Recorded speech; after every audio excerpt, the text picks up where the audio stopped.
Welcome to the very first episode of The Remote Islander, where we dive deep into the world of remote work, digital nomadism, and the pursuit of a location independent lifestyle. Today, we're going to talk about my personal journey from a traditional office job to the wonderful world of remote work. For 16 long years, I was a dedicated corporate employee, diligently punching in and out, day in and day out. It was a stable, comfortable job, one I was good at and willing to go above and beyond for. But just like that, things changed. My amazing manager left, and his replacement, an internal promotion, was the stuff of bad boss nightmares. A micromanager, corporate yes man, creator of a toxic work environment who took credit for my work too many times to count. The constant pressure, unrealistic expectations, and lack of recognition took a toll on me, and my mental health began to suffer. I found myself dreading Mondays and counting down the hours until Friday. What was worse was the fact that he didn't have a succession plan for me, even though I asked. I was stuck. Desperate for a change, I began the job hunt, checking the newspaper, scanning job boards, sending resumes, but nothing happened. I began to wonder if after so long my skills were not useful in the traditional job market. I lost hope as every day went by. Then one day, I received an email from a friend who knew my situation all too well, having been in it himself. He had received a job posting for a remote position and thought it was for me. And let me tell you, I was skeptical. You know the saying, if something sounds too good to be true, it probably is?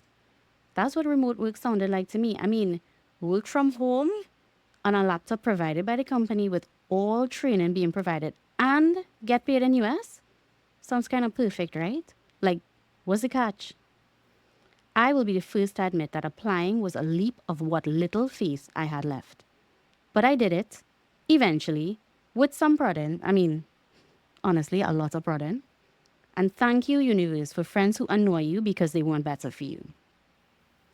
It was a project staff manager position with a nearshore development company called Byros Dev, a company out of Argentina. And for those of you in Caribbean jobs, you've probably seen their ads popping up from time to time. I submitted my resume on June 8th and, as always, hoped for the best. Guys, less than 2 months later, I was signing my contract and being onboarded. Hold up. How we reached from June to August just so. Yes, I skipped over all the steps in between, but how else am I going to get all you to come back if I tell all you everything now?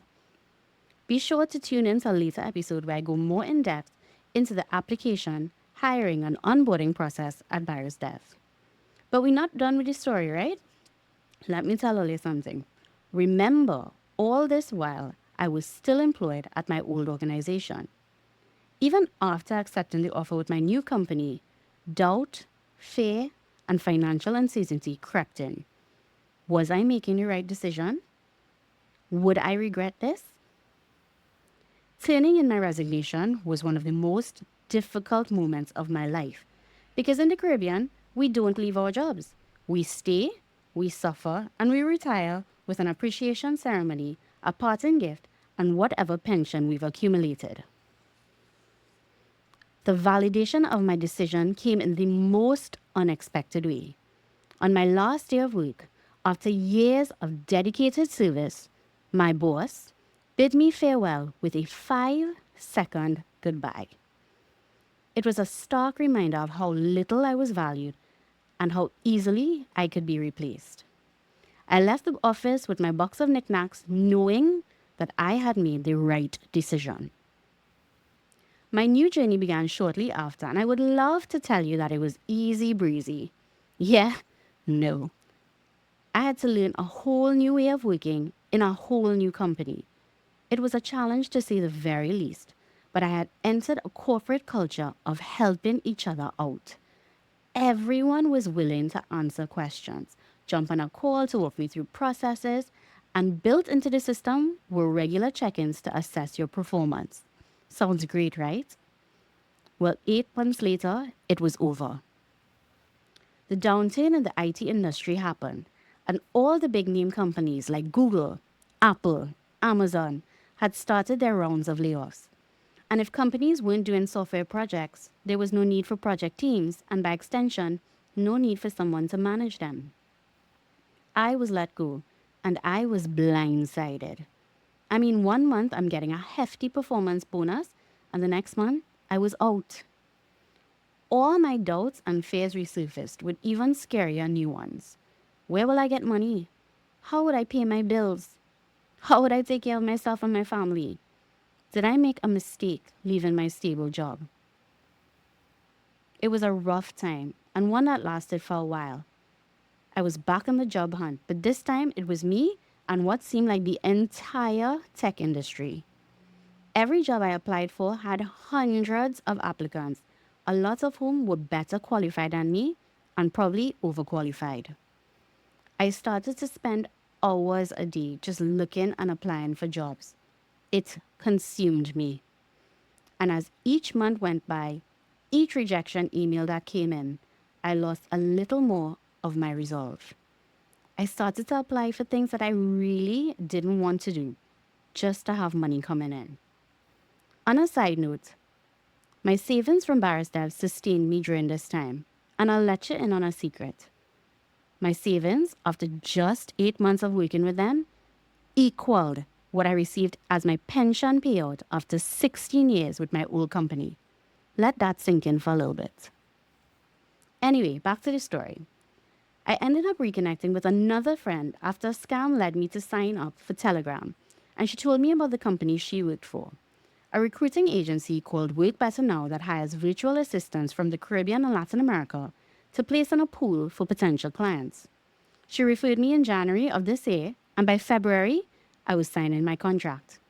Yes, I left out the details again, but by now you should know we'll cover it in a later episode. So like, follow, and subscribe. And that brings us to today, where I'm currently employed by Work Better Now, who connected me with my client, the ambitious exec, where I've been for the last 7 months. Looking back, it has been one hell of a journey, but I can honestly say it was the best decision I've ever made. The freedom and flexibility that remote work offers have been life changing for me. I've been able to travel 3 times in the last 2 years, spend more time with my loved ones, and pursue my passions. While remote work isn't without its challenges, the benefits far outweigh the drawbacks as it allows you to live life on your own terms. Thank you for listening to this episode of The Remote Islander. If you're considering remote work, remember that it's never too late to take control of your career and pursue your dreams. Until next time, happy remote working. Bye.